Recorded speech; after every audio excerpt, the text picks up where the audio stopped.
We dismiss history at our peril. Liberty Nation Radio with Mark Angelides.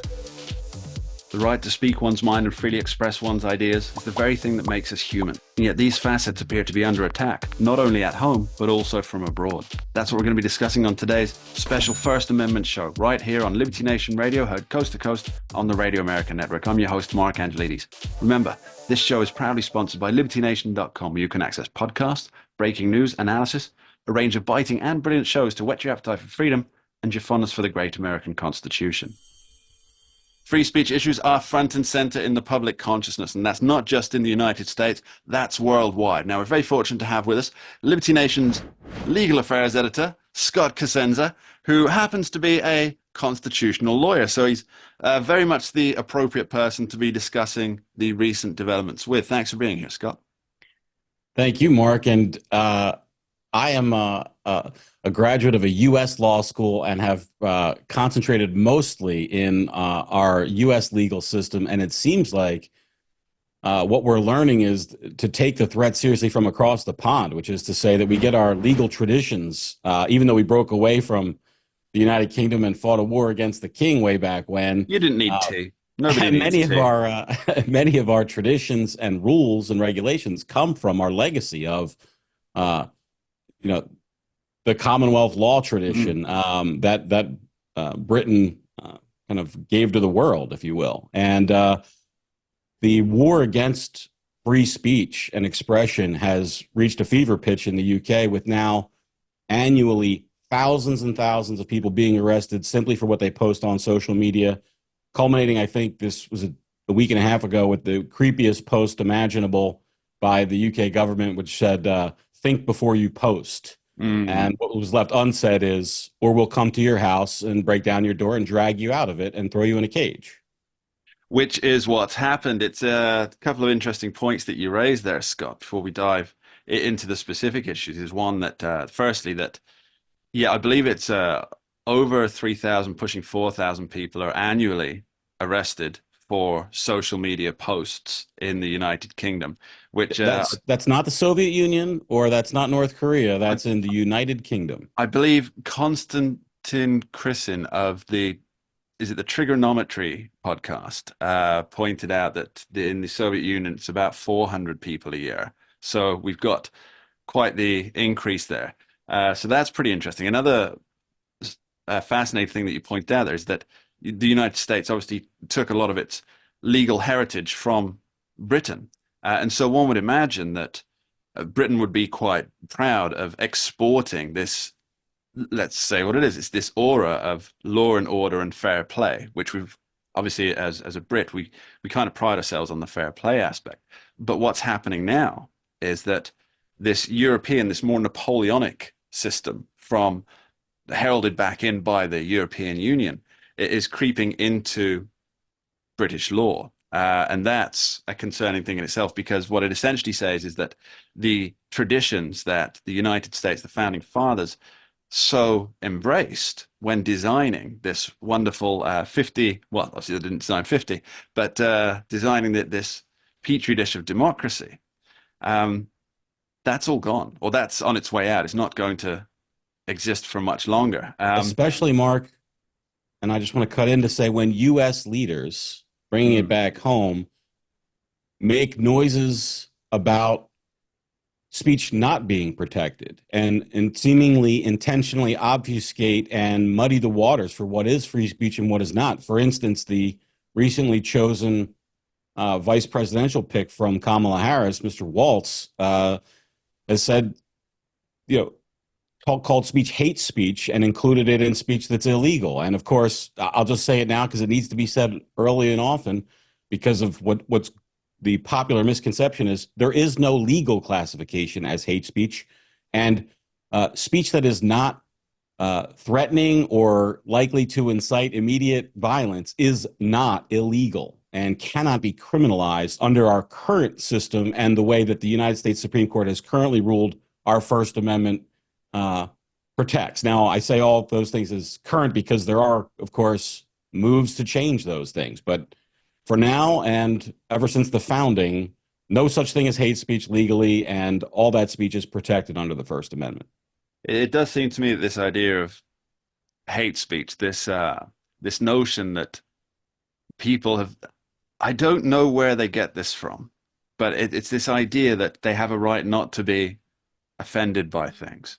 And Not that, only that, I'm sorry to interrupt. Go ahead. no, that's right. It just strikes me as, and I don't want to say mentally weak because that's perhaps a little too far on what it is, but it's mentally fragile, perhaps, or intellectually fragile is probably the best way to put it. Because if you're never challenged on anything, then you're never going to develop as a person. I mean, our our, our very strength as human beings comes from the challenges that we overcome and we become better for it. And if you're never challenged on anything, whether that's physical or intellectual, you're never going to develop to be the full-bodied thinking, emoting being that we all should be striving to be.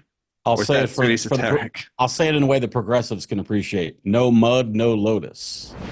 You got to have the struggle there. Absolutely. Um, yeah, and the other thing too that I think bears noting, Mark, is just because you could doesn't mean you should. Meaning, let's say if the First Amendment didn't exist, what is the impetus to criminalize speech that you disagree with anyway? That, like as you say, the notion is that they can't handle it because their idea set is so weak that it can't handle a challenge, and it is the mark of, I think, a poorly conceived idea and weakly defended if it can't withstand robust criticism on Twitter or social media or just in public. Yes, I mean that's one of the key aspects, isn't it? Because it's not exactly a long journey from speech of certain kinds being criminalized on a social media platform to speech in real life being I don't want to criminalized in get your public life. hyperbolic, but this is maybe going to sound a bit hyperbolic to people. Well, It's not a you've hard. put the hyperbolic disclaimer there, so It's you're allowed to be as it's not a hyperbolic as you long like. line, but I mean, it really, to me, it is a very short line there. If you can tell somebody, you think about what's involved in putting somebody into custody, meaning snatching them from their home. They may lose custody of children. They may have pets die. They may lose their employment, lose their home, and throw them in a cage. And what happens in those cages, which may be very necessary to keep a horribly violent, awful person out of society. But to keep somebody out of society who's tweeted in a manner that some person has found offensive, to do that to a person, that's and that we all vote that it's okay to put a human being in a cage because of a tweet, because that's what's happening in the UK, and many want it to happen in the United States.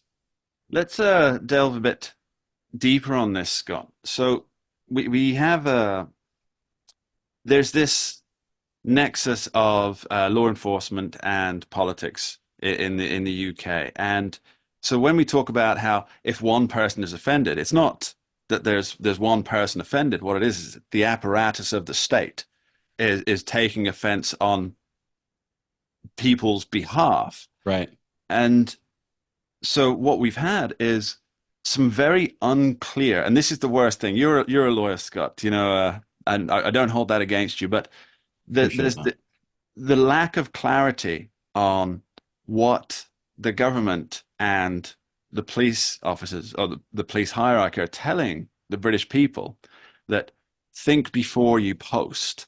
Well, they're not saying these are the very specific things that you Right. cannot post, right? Because they will run afoul of this section of the law and you'll be prosecuted under these different statutes. They're not saying that. What they're saying is think before you post. And what they're really saying is be fearful before you post. And the idea is, as far as I can tell, is to stop people expressing their genuine beliefs because they don't know if it's going to land them, as you say, in a cage, possibly losing their families, their homes, their livelihood, certainly if you're in a cage for 20 months or 30 months. And there's no clarity. And I think that that lack of clarity comes from the idea that essentially they want people to be afraid of expressing or using their voice. What's your take on that? That's exactly right, and it is the mark of tyranny for that to be the case, where you don't know if you're in compliance with the law or not. In the United States, for instance, laws can be unconstitutionally vague because our American system requires that they be clear to follow. Now, that may be a laugh line for some if you read deep into the federal law books, but that's how things are supposed to be. An American is not supposed to have to consult an attorney to understand how they may comport themselves in compliance with the law. It's supposed to be pretty simple to not be a criminal and to know what is a crime and what isn't a crime. And that's a bulwark of liberty, is to be able to say, okay, I'm coloring within the lines here. I'm allowed to do X, Y, or Z, or not. And then those things can be challenged if they're prohibited or forbidden. But how do you challenge a watch out or watch your back kind of statement? It is ominous and scary, and absent some massive counter movement by the people and authorities who made that statement, I think we're right to assume that that's the purpose of that statement, was to instill fear and, I mean, for lack of a better term, Mark, terror in the population for people who wish to exercise their free speech rights to say something, again, which is unpopular. We don't need protections in the UK, in the United States, or even North Korea for popular sentiments. You can say, dear leader and chairman is the best person who's ever lived on the face of the planet in North Korea. We call him Prime Minister Keir Starmer over here. Don't need free speech for that. We need free speech for hate speech, for saying the worst things about those in power. That's the only thing that we need protection from, is those in power who have the capacity to stymie free speech. And protecting it against those speakers is fundamental. We'll be continuing this conversation after this short break. Don't go anywhere. We dismiss history at our peril. Liberty Nation Radio with Mark Angelides.